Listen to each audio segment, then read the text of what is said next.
Hey kids, it's Anissa. Hope you guys are having a fantastic week. Adults, if you have kids, bring them on over. Oh, I'm sorry, I moved you. Bring them on over. We're gonna have a short little lesson for today. Alrighty. So today we're gonna be learning about how God sends the plagues.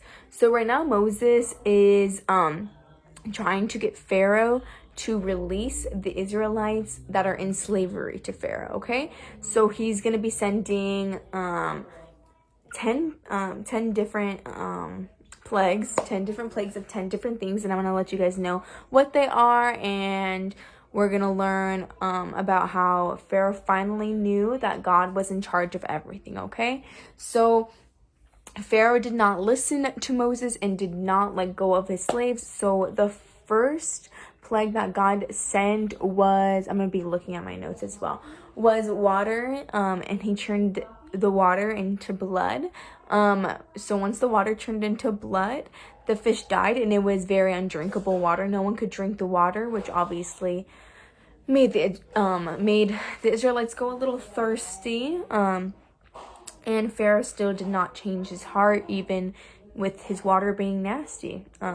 The second plague was the land full of frogs. I was going to say flies.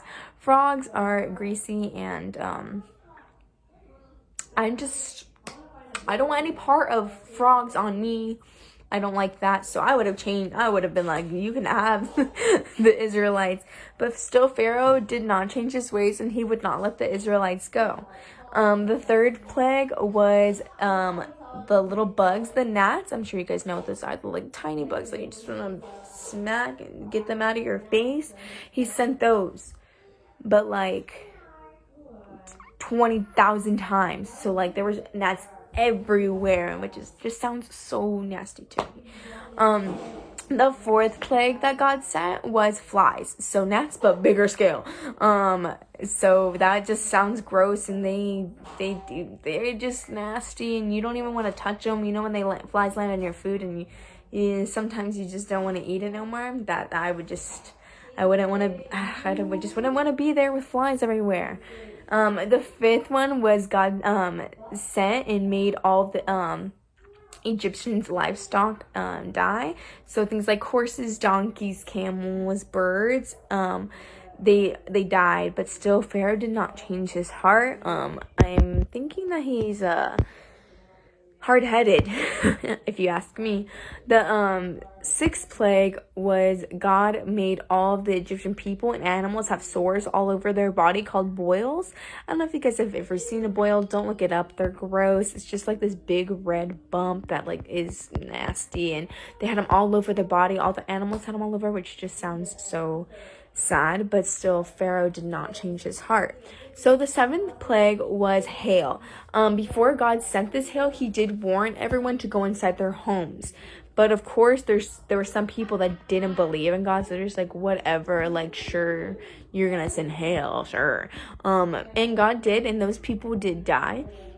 And the plants and animals died, because this is like hail. Like, what it sounds like is it was hail. We've seen hail before, or I've seen hail before. I don't know if you have, but it's like snow but harder. It's like ice almost falling from the sky, but what I'm thinking is like big chunks of ice. Big chunks, like huge, like not, I don't know. I was gonna say not iceberg shape. I don't know though. So there were just big chunks of ice that were able to kill people, but still Pharaoh did not change his heart. You're gonna hear that a lot. Pharaoh did not change his heart. Okay. The eighth plague was locusts. I don't know if you guys know what those are. I don't really know how to explain it, but it's a bug. And bugs are gross, so I would not want it. So all the locusts ate all the plants, and they kind of need plants to live because, you know, plants was their, like, one of their main sources of food. So that would suck. And in the Bible, it says that you couldn't even see the ground. That's how many locusts there were. And that's a lot. That's too many. That's nasty. I don't like that. Alrighty, so the ninth plague was he made Egypt go completely dark.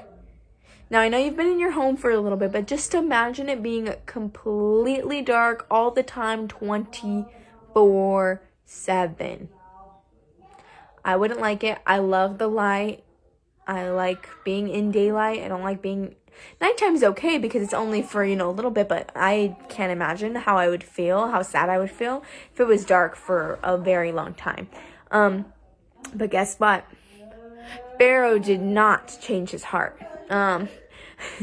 So the 10th and final plague, which was the worst of them, God told them that every oldest boy in every Egyptian home was going to die.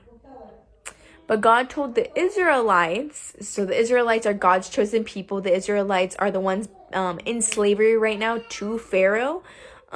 He told the Israelites to take their best lamb, so their best looking lamb, probably their fattest lamb, to kill it and put some of its blood on their front doors. And he would, if the home did not have the blood on the door, the oldest boy would die. And if it did have the blood, he would know that those were the Israelites, God's chosen people, and he would choose not to kill their oldest boy. So that night, all the oldest sons in Egypt's homes died, including Pharaoh's son. And finally, Pharaoh changed his heart and he let go of the Israelites. God saved the Israelites just like he said. Now he would take them and he would take the Israelites to the land that he promised. But let's just talk a little bit more about Pharaoh. Just like Pharaoh, we're all born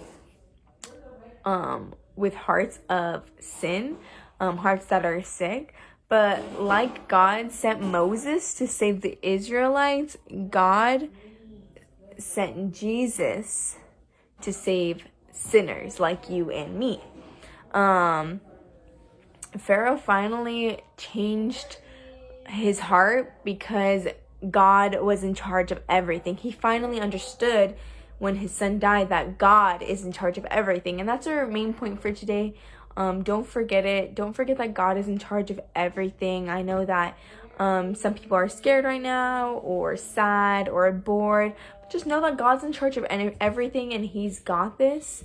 And have fun while you're in your home, make the best of it because it's not forever, So I just wanted to leave you guys with that. If you guys wanted to memorize this verse, it's Exodus 7:5. It's a really good verse to memorize. You can say it to your parents. You guys can make a little game out of it, a little memorization game if you'd like. And that's all I have to say. Yeah, I love you guys, and I hope that you take this time inside your homes to just come closer to God and read your Bible, say your prayers, because God is here and God is in charge. And I love you guys, and I'll see you soon.